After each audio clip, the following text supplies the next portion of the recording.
Hello everyone. So today we'll start the new chapter How, When and Where. Let's begin. Chapter 1 How, When and Where. Let's begin. Points to focus. Periodization of Indian history and James Mill's periodization. Indian history, ancient, medieval and modern. British colonial rule and the decline of Mughal Empire. British revenue policies and economic exploitation, social and cultural changes under British rule, different sources for studying colonial period. History एक giant puzzle की तरह है जो हमें help करती है कि छोटे छोटे पीसेस को कलेक्ट करो और फिर उसको लिंक करो, जोड़ो और हमें पास्ट की स्टोरी पता लगती है। तो ये हमें इनेबल करता है अंडरस्टैंड कैसे सोसाइटी, कल्चर, नेशंस इतने टाइम से अब तक क्या क्या चेंजेस आ गए। But have you ever wondered कि कैसे हिस्टोरियंस जो है डिटरमाइन करते हैं जब इवेंट्स होते हैं और कैसे इन इवेंट्स जो है वो हमारे आज के लोगों को इन्फ्लुएंस करते हैं। This chapter focus on how, when and where of historical study. With a particular focus इसमें ब्रिटिश कॉलोनियल पीरियड पे है जो इंडिया के अंदर रहा। हम एक्सप्लोर करेंगे कैसे हिस्टोरियंस ने डिवाइड करा टाइम को अलग अलग पीरियड्स में, significance of modern era in India and कैसे various sources including writing by people like James Mill ये help us study the past. Understanding this एक एसेंशियल है क्योंकि वो अलाउ करता है टू अप्रिशिएट कैसे हिस्ट्री शेप करती है प्रेजेंट और फ्यूचर को। Periodization of Indian history, James Mill's contribution. One important method historians जो पढ़ते थे history is through periodization. या डिवाइड करना हिस्ट्री को अलग अलग टाइम पीरियड। एक प्रोमिनेंट फिगर जो इन्फ्लुएंस करता है कैसे इंडियन हिस्ट्री को देखा जाता है वो स्कॉटिश हिस्टोरियन जेम्स मिल। 1817 में जेम्स मिल ने एक multi volume work title history of British India लिखी जहां पर उन्होंने इंट्रोड्यूस कराया डिवीजन ऑफ इंडियन हिस्ट्री को 3 पीरियड्स, हिंदू, मुस्लिम, ब्रिटिश। अब मिल ने बिलीव करते थे कि ब्रिटिश रूल से पहले इंडिया एक बैकवर्डनेस और डार्कनेस की स्टेट में गवर्न फर्स्ट बाय हिंदू। उस टाइम पे हिंदू रूलर्स थे और उसके बाद मुस्लिम रूलर आए, फिर ब्रिटिशर्स आए। उन्होंने आर्ग्यू करा कि ब्रिटिश रूल जो है it would bring civility to India. उनके view however was heavily biased. It reflected colonial attitude कि ब्रिटिश जो है वो सुपीरियर है इंडियन से, और इसीलिए जो डिवीजन ऑफ हिस्ट्री है ये ओवर सिंप्लीफाई करती है कॉम्प्लेक्सिटी को ऑफ इंडियाज रिच पास्ट। तो ये जो क्लासिफिकेशन है उसको माना जाता है आउटडेटेड टुडे, तो आप इतना इंपॉर्टेंस नहीं देता क्योंकि लेकिन स्टिल वो एक सिग्निफिकेंट रोल प्ले करता है कि कैसे कॉलोनियल हिस्टोरियंस ने इंडिया को देखा। अब जो आज के मॉडर्न हिस्टोरियंस है वो क्रिटिसाइज करते हैं मिल की डिवीजन को क्योंकि वो पोर्ट्रे करते हैं हिस्ट्री को एक लेंस ऑफ रिलीजियस कॉन्फ्लिक्ट और ओवरलुक करते हैं बाकी के जितने भी इंपॉर्टेंट एस्पेक्ट जैसे trade, culture, scientific advancement during the pre colonial period. तो उस चीज को उन्होंने हटा दिया है, उस चीज को वो मैटर नहीं देते। Time periods of Indian history, more accepted and neutral way जो है क्लासिफाई करने का इंडियन हिस्ट्री को commonly use by Indian historians, वो डिवाइड करता है उसको फॉलोइंग 3 ब्रॉड पीरियड्स के अंदर। ये जो पीरियड है इंक्लूड करता है Harappan civilization, Vedic age, rise of empire like Mauryas and Guptas. तो ये वो टाइम ऑफ इमेंस कल्चरल और साइंटिफिक डेवलपमेंट का। मिडिवल इंडिया 8 to 18 सेंचुरी, ये जो पीरियड है वो देखता है राइज ऑफ इस्लामिक डायनेस्टी जैसे कि दिल्ली सल्तनत, Mughal empire. So it was marked by blending of Hindu and Muslim culture seen in architecture, art and administration. Modern India 18th century onwards से स्टार्ट होता है। ये पीरियड बिगन होता है डिक्लाइन ऑफ मुगल एम्पायर जब खत्म हुआ और एस्टैब्लिशमेंट हुआ ब्रिटिश का रूल। ये इंक्लूड करता है freedom struggle and eventual independence of India 1940। फिर मॉडर्न पीरियड है, ये मार्क्ड है by rise of Indian nationalism and social economic changes जो ब्रॉट अप थ्रू आए। ये डिविजन्स हेल्प करते हैं स्टोरियंस को कि वो वास्ट अमाउंट ऑफ इंफॉर्मेशन को ऑर्गेनाइज कर सके। लेकिन ये इंपॉर्टेंट है याद रखना कि हिस्ट्री इतनी सिंपल नहीं होती अगर हम इसको इतनी सिंपल कैटेगरीज में डिवाइड ना करें। Modern era of Indian history, modern era Indian history का मेनली कैरेक्टराइज है rise of British colonial rule. अब जब बैटल ऑफ प्लासी हुआ 1757 में, तो ब्रिटिश ने ग्रेजुअली अपना पॉलिटिकल एडमिनिस्ट्रेटिव कंट्रोल बना लिया इंडिया के ऊपर। तो ये जो पीरियड है इसको मार्क करते हैं डिक्लाइन ऑफ मुगल एम्पायर, क्योंकि मुगल एम्पायर जब खत्म हुआ उसके बाद ही ब्रिटिश आ गए थे। तो मिड 18 सेंचुरी तक once powerful Mughal empire decline होने लगा और ब्रिटिश ईस्ट इंडिया कंपनी ने उसकी कमजोरी का फायदा उठाया मुगल स्टेट का और अपना डोमिनेंस स्टैब्लिश किया। इकोनॉमिक एक्सप्लॉयटेशन, ब्रिटिश ने एक्सप्लॉइट करा इंडिया के रिसोर्सेज को, वेल्थ को। इंडिया को एक सप्लायर ऑफ रॉ मटेरियल में टर्न किया गया। ब्रिटिश इंडस्ट्रीज के लिए ही वो रॉ मटेरियल सारा इंडिया से जाएगा, जबकि इंडियन मार्केट्स में कौन से गुड्स आने लगे, ब्रिटिश मैन्युफैक्चर्ड गुड्स। तो ये जो इकोनॉमिक एक्सप्लॉयटेशन है, लोकल इंडस्ट्री डिक्लाइन हो गई जिसमें टेक्सटाइल इंडस्ट्री बंगाल में थी। Social and cultural change, British ने इंट्रोड्यूस करा वेस्टर्न एजुकेशन, इंग्लिश को as a language of administration of the courts. उन्होंने इनैक्ट करा बहुत सारे सोशल रिफॉर्म जैसे कि abolition of sati, introduction of laws supporting जैसे कि widow remarriage, knowledge corner. Another significant social evil during British rule था रिजिड कास्ट सिस्टम। इसने डीपली डिवाइड किया इंडियन सोसाइटी को, पीपल को क्लासिफाई किया अलग अलग हायरार्किकल ग्रुप्स में, lower caste facing extreme discrimination, exclusion from education and denial of basic rights. Characteristics of modern India colonial rule, colonial period जो है इंडिया के अंदर वो प्रोफाउंड चेंजेस लेके आया कंट्री इकोनॉमी में, सोसाइटी एंड पॉलिटिक्स को। डिफाइनिंग कैरेक्टरिस्टिक्स है इस एरा के, पॉलिटिकल कंट्रोल, ब्रिटिश ने डिप्लोमेसी का यूज किया, मिलिट्री फोर्स एंड ट्रीटीज, ताकि वो अपना कंट्रोल इंडियन स्टेट्स पर बढ़ा सके। मिड 19th सेंचुरी तक ऑलमोस्ट पूरा इंटायर सब कॉन्टिनेंट ब्रिटिश रूल के अंडर था, डायरेक्टली भी और कुछ through princely states. Economic policies, British economic policies को डिजाइन किया गया ताकि ब्रिटेन को बेनिफिट हो इंडिया के खर्चे पर। बहुत हैवी टैक्सेस इंपोज करे गए फार्मर पर, उनको फोर्स किया जाता था कि अब काम करें और कम में पैसे लें, और दूसरा उन फार्मर्स को डेप्ट में पड़ना पड़ा।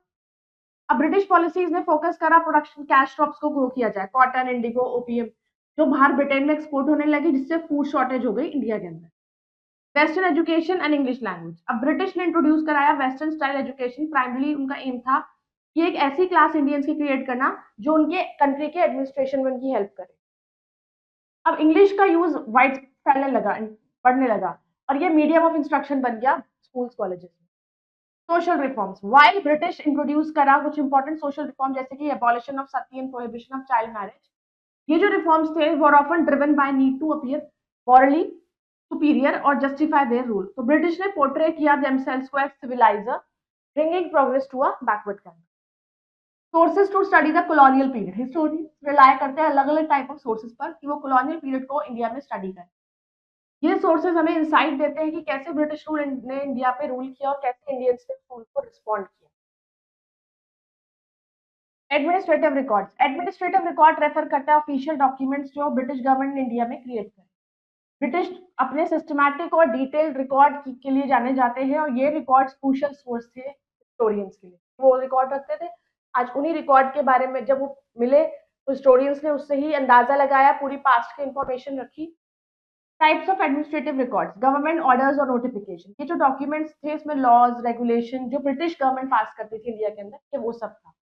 Revenue policy, military orders, administrative revision. तो ये रिकॉर्ड्स हिस्टोरियंस को उन्होंने बहुत मदद करी कि समझने के लिए कि कैसे ब्रिटिश ने अलग अलग एस्पेक्ट की गवर्नेंस में करके कंट्रोल किया इंडिया पे।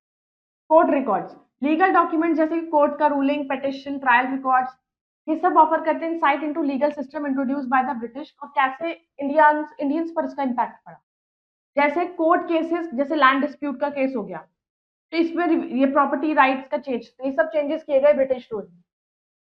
रिवेन्यू रिकॉर्ड, सबसे इंपॉर्टेंट क्रिटिकल एडमिनिस्ट्रेटिव सोर्स है रिवेन्यू रिकॉर्ड। ब्रिटिश ने इंप्लीमेंट करा नए सिस्टम, लैंड टैक्सेशन जैसे परमानेंट सेटलमेंट बंगाल के अंदर, लैंड टैक्स फिक्स किया। डिटेल अकाउंट्स इन सिस्टम्स का हिस्टोरियंस को अलाउ करता है कि वो समझे कैसे ये पॉलिसीज जो है अफेक्ट करती हैं इंडियन एग्रीकल्चर एंड इकोनॉमी को। सेंसस रिकॉर्ड, ब्रिटिश ने कंडक्ट करना शुरू करा सेंसस को इंडिया में स्टार्टिंग 1871। ये जो डॉक्यूमेंट्स हैं ये वैल्यूएबल डेमोग्राफिक डाटा प्रोवाइड करते हैं including population figure, literacy rate, religious composition and occupational distribution. Census records essential होते हैं कि पढ़ने के लिए कैसे इंडियन सोसाइटी का स्ट्रक्चर किया गया, कहाँ कैसे वो चेंज हुई अंडर कॉलोनियल रूल। ये जो एडमिनिस्ट्रेटिव रिकॉर्ड्स हैं ये प्रिजर्व करे गए इन गवर्नमेंट आर्चीव्स में इंडिया के अंदर। उन्होंने हिस्टोरियंस को प्रोवाइड किया वेल्थ ऑफ इंफॉर्मेशन कि कैसे British ruled over India, policies जो उन्होंने इंप्लीमेंट की उनका इफेक्ट्स क्या पड़ा इंडियन सोसाइटी पर। Survey reports, British carried out extensive survey उन्होंने इंडिया में करे, क्लियरली अंडरस्टैंड लैंड जो उन्होंने कंट्रोल किया। ये सर्वे रिपोर्ट्स एक रिच सोर्स ऑफ इंफॉर्मेशन है कैसे physical, social, geography colonial India की स्टैब्लिश करी गई। अब सर्वे कैसे होते थे, टाइप्स ऑफ सर्वे, रिवेन्यू सर्वे, ये कंडक्ट होते थे देखने के लिए प्रोडक्टिविटी कितनी है एग्रीकल्चर लैंड की, फिर उसी के अकॉर्डिंग टैक्स लेवल होते थे। ब्रिटिश को जरूरत था कि कितना अमाउंट ऑफ लैंड कल्टीवेशन में है, कितनी क्रॉप्स वहां पर ग्रो हो रही है, ओवरऑल कंडीशन लैंड की कैसी है। These reports help us understand the economic impact of British rule particularly in rural area. Topographical surveys, ये जो रिपोर्ट्स है ये इन्होंने ब्रिटिशर्स को हेल्प करती थी कि समझे कि क्या इस टाइम पे इकोनॉमिक इंपैक्ट क्या था ब्रिटिश रूल का, और particularly in rural India. Then topographical surveys, the great जो ट्रिग्नोमेट्रिकल सर्वे ऑफ इंडिया बहुत ही सिग्निफिकेंट टोपोग्राफिकल सर्विस था जो ब्रिटिश ने लिया। इनका एम था कि पूरे इंडियन सब कॉन्टिनेंट को मैप करना। ये जो मैप्स थे ये प्रोवाइड करते थे ब्रिटिश को विद डिटेल्ड इन्फॉर्मेशन, कैसे इंडिया की ज्योग्राफी, माउंटेन्स, रिवर्स, रोड्स को इंक्लूड करके कि क्या क्या कहाँ पर माउंटेन्स है, कितना एरिया कैसा है। तो ये सर्वे क्रूशियल थे मिलिट्री पर्पस के लिए, ट्रेड रूट्स देखने के लिए, इंफ्रास्ट्रक्चर का डेवलपमेंट करने के लिए, इन सब का डिटेल होना बहुत जरूरी था। Census report, as mentioned earlier, census report हमें डेमोग्राफिक डाटा प्रोवाइड करती है।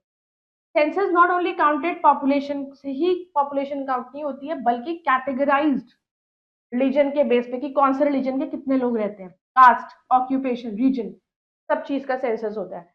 ये रिपोर्ट्स एवेल्युएबल होते हैं सोशल स्ट्रक्चर्स देखने के, और कैसे ब्रिटिश ने कैटेगराइज करा इंडियन सोसाइटी को, वो सब इसके थ्रू पता लगता है। आर्कियोलॉजिकल सर्वे, ब्रिटिश ऑफिशियल्स भी इंटरेस्टेड थे इंडिया के एंशियंट हिस्ट्री में, उन्होंने आर्कियोलॉजिकल सर्वे कंडक्ट किए ताकि हिस्टोरिकल मॉन्यूमेंट्स के बारे में उन्हें पता लग सके, जो इंस्क्रिप्शंस उस पर लिखी हुई हैं। So Archaeological Survey of India that was founded in 1861, it was instrumental in preserving and documenting the India's rich culture heritage को प्रोटेक्ट करने के लिए, उसको प्रिजर्व करने के लिए बहुत ही जरूरी था। ये जो सर्वेस थे उन्होंने प्रोवाइड करा insight into the ancient and medieval history of India और हेल्प किया शेप ब्रिटिश एटीट्यूड्स को इंडियन सिविलाइजेशन के टुवर्ड्स शेप करना। तो इन सर्वेस के थ्रू ब्रिटिश कंट्रोल कर पाए वास्ट और डाइवर्स इंडियन सब कॉन्टिनेंट इफेक्टिवली। हिस्टोरियंस के लिए ये रिपोर्ट्स इनवैल्यूएबल थी, समझना British administrative mindset, challenges governing India और एनवायरमेंटल और सोशल चेंज जो अकर हुए ड्यूरिंग कॉलोनियल पीरियड। अब इंडिजीनियस रिकॉर्ड्स, वाइल ब्रिटिश ने लेफ्ट बिहाइंड बहुत सारे डॉक्यूमेंट्स वो छोड़ के चले गए थे, इंडियन रूलर्स, स्कॉलर्स ने मेंटेन किया रिकॉर्ड्स ड्यूरिंग कॉलोनियल पीरियड। तो ये जो इंडिजीनियस रिकॉर्ड्स थे ये एक different perspective on British rule पर उन्होंने प्रोवाइड किया, ऑफन उनका रिफ्लेक्ट कर रहे थे लोकल कंसर्न क्या है, इंटरप्रिटेशन ऑफ इवेंट्स। अब टाइप्स क्या है इंडिजीनियस रिकॉर्ड्स की, royal addicts and court records. बहुत सारे इंडियन की प्रिंसली स्टेट्स ने मेंटेन किया अपने अपने रिकॉर्ड्स इवन ब्रिटिश सुजारिलिटी के अंदर। ये डॉक्यूमेंट्स इंक्लूड करते हैं royal decrees, land grants, court proceeding. उन्होंने इंसाइट प्रोवाइड की कैसे इंडियन रूलर्स ने इंटरेक्ट किया ब्रिटिश से, कैसे ट्रेडिशनल सिस्टम ऑफ गवर्नेंस ने adopt to colonial. Literary works, Indian poets, historians, writers ने डॉक्यूमेंट करा इवेंट्स ड्यूरिंग कॉलोनियल पीरियड, जैसे कि राइटर्स इन वर्नाकुलर लैंग्वेज, उन्होंने एक्सप्रेस किया nationalist sentiments, criticise British rule, highlighted social issues in their work. तो ये जो राइटिंग्स है ये क्रूशियल है फॉर अंडरस्टैंडिंग क्या रिस्पॉन्स है इंडियन मासेस का कॉलोनिज्म के towards. Newspapers and pamphlets, rise of Indian newspaper 19th century में न्यूज़पेपर आए, अमृता बाजार पत्रिका, केसरी, इनका बहुत सिग्निफिकेंट रोल था nationalist idea, political awareness create करने में। न्यूज़पेपर्स एक इंपॉर्टेंट सोर्स ऑफ अंडरस्टैंडिंग थे फॉर पब्लिक ओपिनियन, लोगों के ओपिनियन उसके थ्रू पता लग सकते थे, पॉलिटिकल मूवमेंट्स कौन सी चल रही है, इंडियन स्ट्रगल जो इंडिपेंडेंस के लिए हो रही है, तो ये सारी चीजें न्यूज़पेपर के थ्रू पता लगती थी। Religious text and writing, religious reform movement जैसे ब्रह्मो समाज, आर्य समाज, उन्होंने बहुत सारी राइटिंग्स को प्रोड्यूस किया जिसने एड्रेस किया कॉलोनियल पॉलिसीज को, इंटरनल सोशल रिफॉर्म। ये रिकॉर्ड्स हमें एक व्यू देते हैं into religious and social changes जो इंडियन सोसाइटी में ब्रिटिश टाइम पर हुआ। इंडिजिनियस रिकॉर्ड्स ऑफर करते हैं लोकलाइज्ड और personal perspective on the colonial era. ये क्रूशियल है for balancing often biased view points जो ब्रिटिश एडमिनिस्ट्रेटिव रिकॉर्ड्स में थे। Historical building, historical buildings construct की गई कॉलोनियल पीरियड के टाइम पे, more than just structures. ये वो monuments थे to the political, cultural, architectural influence of British in India. ये जो buildings हैं ये एक important source for understanding था relationship जो एक ruler और एक subjects के बीच में होती है, as well as social dynamics of the time. Build memory of Queen Victoria की याद में बना गया विक्टोरिया मेमोरियल, एग्जाम्पल है ब्रिटिश अटेम्प्ट का कि अपनी लीगेसी को इंडिया में शो करना। स्ट्रक्चर ऑफ ये कंबाइन करता है मुगल और यूरोपियन आर्किटेक्चर स्टाइल, दोनों थे इसमें, मुगल्स का भी और उनका यूरोपियन का भी। इसका सिंबल था फ्यूजन, इंडियन और ब्रिटिश कल्चर का फ्यूजन करके बनाया गया। विक्टोरिया मेमोरियल जिस दिन Kolkata, that is the gateway of India, ये भी ब्रिटिशर्स ने बनवाया था। गेटवे ऑफ इंडिया भी एक आइकॉनिक स्ट्रक्चर है जो commemorate the visit of king George B और क्वीन मैरी जब इंडिया में आए 1911 में, तब इसको बनाया गया था उनके लिए। गेटवे ऑफ इंडिया एक सिग्निफिकेंट खाली इस ग्रैंड डिजाइन के लिए ही नहीं है बल्कि सिंबल है ब्रिटिश की पावर का। रेलवे स्टेशन, गवर्नमेंट बिल्डिंग्स, बहुत से रेलवे स्टेशन जैसे Chhatrapati Shivaji Maharaj terminal, formerly known as Victoria Terminus in Mumbai, government buildings जैसे कि राष्ट्रपति भवन इन दिल्ली, ये सब बनाए गए ड्यूरिंग कॉलोनियल एरा। ये बिल्डिंग्स रिफ्लेक्ट करती हैं British priorities in terms of infrastructure development, administrative control. Educational institution, colleges, St. Stephen's College in Delhi, Presidency College in Kolkata, ये सब बनाए गए थे ब्रिटिशर्स ने ताकि वेस्टर्न एजुकेशन इंडिया में पढ़ाई जा सके। अब ये प्रेसिडेंसी कॉलेज है कोलकाता। ये इंस्टीट्यूशन डिजाइन किए जाते हैं वेस्टर्न आर्किटेक्चर स्टाइल। ये सिंबलाइज करते हैं ब्रिटिश का mission to civilise India through education. इन बिल्डिंग्स को पढ़ के हिस्टोरियंस गेन कर सकते हैं insight into British colonial mindset, efforts to impose Western culture, ways जिसमें Indian society adopted other works of art and visual representation from the colonial period, ये valuable है source। visual documentation of the time आते हैं, types of art, paintings and sketches। बहुत सारे British officials travellers commission the paintings of India, तो ये work करते हैं often depicted landscape, Indian customs and important events, like for instance paintings of Warren Hastings meeting Indian rulers और sketches of सिपाही mutiny of 1857। ये provide करते हैं visual records, जो भी मोमेंट्स आपके हिस्ट्री में हुए उसका विजुअल रिकॉर्ड्स है। पेंटिंग टाइम पे कैमराज रिकॉर्डर्स नहीं होते थे, तो पेंटिंग्स के थ्रू ही डिपिक्ट किया जाती थी। वाइल ये जो इमेजेस है रिफ्लेक्ट करती है ब्रिटिश एटीट्यूड्स और बायसेस, वो स्टिल ऑफर करते हैं इंपॉर्टेंट एविडेंस कैसे ब्रिटिश ने इंडिया को देखा और कैसे wish to be seen. Photographs, photography एक पॉपुलर है इंडिया के अंदर, मिड 19th सेंचुरी में हुई थी। तो जो ब्रिटिश के ऑफिशियल्स थे उन्होंने फोटोग्राफ्स भी लिए थे इंडियन लैंडस्केप्स के, आर्किटेक्चर एंड पीपल, जो डिटेल विजुअल रिकॉर्ड देते थे कॉलोनियल इंडिया का। ये फोटोग्राफ्स क्रूशियल है फॉर अंडरस्टैंडिंग कैसे इंडिया दिखता था उस टाइम पर और कैसे ब्रिटिश ने लैंड को देखा और उसके लोगों को। पोस्टर्स एंड एडवर्टीजमेंट्स, अब इंडियन फ्रीडम स्ट्रगल के टाइम पे पोस्टर्स, बहुत सारे प्रोपोगंडा बहुत पॉपुलर हुए थे। तो ये आर्टिस्टिक सोर्सेज ने ऑफर करा insight into political atmosphere of the time and growing nationalist sentiment in the country. तो इन सबको देखने के बाद ही लोगों को बहुत सारी चीजें पता लगती हैं। आर्टिस्टिक सोर्सेज दो समटाइम्स सब्जेक्टिव भी होते हैं, वैल्यूएबल भी होते हैं, understanding cultural exchange between India and Britain as well as providing a glimpse को प्रोवाइड करना everyday life during colonial period. Miscellaneous sources, other lesser known but valuable source include करते हैं आपके पर्सनल राइटिंग हो गई, पुरानी हिस्ट्रीज हो गई, आर्टिफैक्ट्स हो गए। Types of miscellaneous source, diaries and memoirs, personal writing by both British and Indian individuals, वो इंटीमेट डिटेल्स प्रोवाइड करता है लाइफ के बारे में during the colonial period. Like for example diaries of British official कई बार रिवील करते हैं अपने थॉट्स को about governing India, while memoirs by Indian leaders जैसे कि Mahatma Gandhi, story of my experiments with truth, ये ऑफर करती है। जब महात्मा गांधी की ये जो बुक थी story of my experiments with truth, तो उसमें उन्होंने अपने पर्सनल व्यू दिया था of resistance to British rule. Letters and correspondence, letters exchange हुए इंडियन लीडर्स और ब्रिटिश ऑफिशियल्स के बीच में। वो लेटर्स भी कहीं मिले जो हिस्टोरियंस को एक डीपर अंडरस्टैंडिंग उनको पता लगी, पॉलिटिकल नेगोशिएशन क्या क्या हुए, क्या रिलेशनशिप थी उस टाइम पे। तो ये लेटर्स ऑफर उसमें इंफॉर्मेशन हुई जो ऑफिशियल डॉक्यूमेंट्स में नहीं मिलती थी। ओरल हिस्ट्रीज और स्टोरीज तो होती है वो जो किसी ने बताई सुनी और वो चली गई जनरेशन तक, आज तक कहीं सुनते भी आ रहे हैं, चलते भी आ रहे हैं।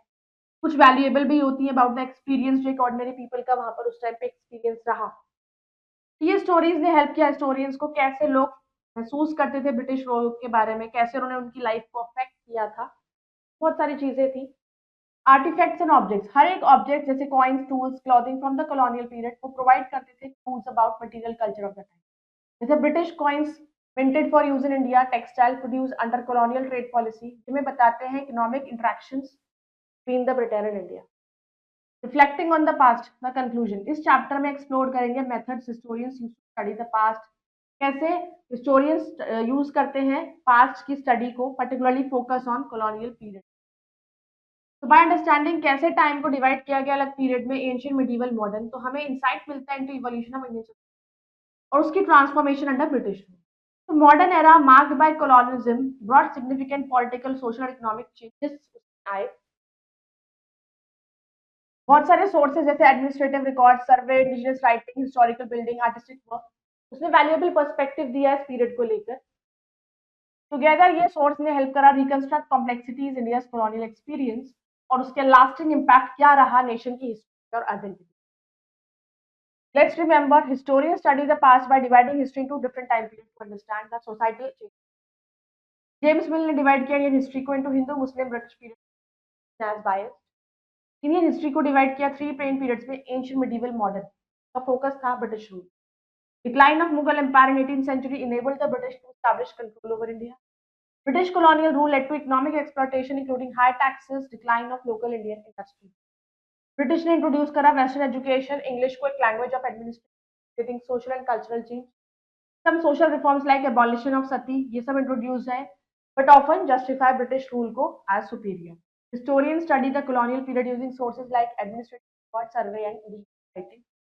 Colonial era building and work of art also provide valuable insights into India. British rule ने रीशेप किया इंडियन इकोनॉमी को, सोसाइटी, कल्चर और एक लास्टिंग इम्पैक्ट हमारी हिस्ट्री पर छोड़ दिया। Assessment corner multiple choice question. What event marked the beginning of British political control in India? That is Battle of Plassey. In which period of Indian history did the Mughal Empire rise? Medieval period. What was the main purpose of Great Trigonometrical Survey? That is map the Indian subcontinent. What was one of the main consequences of British revenue policy in rural India? Debt for farmers. What is an example of an indigenous record used to study colonial period? That is royal edicts and court records. So I hope you all have understood this chapter. Go through it again, do the exercise. Bye bye, take care.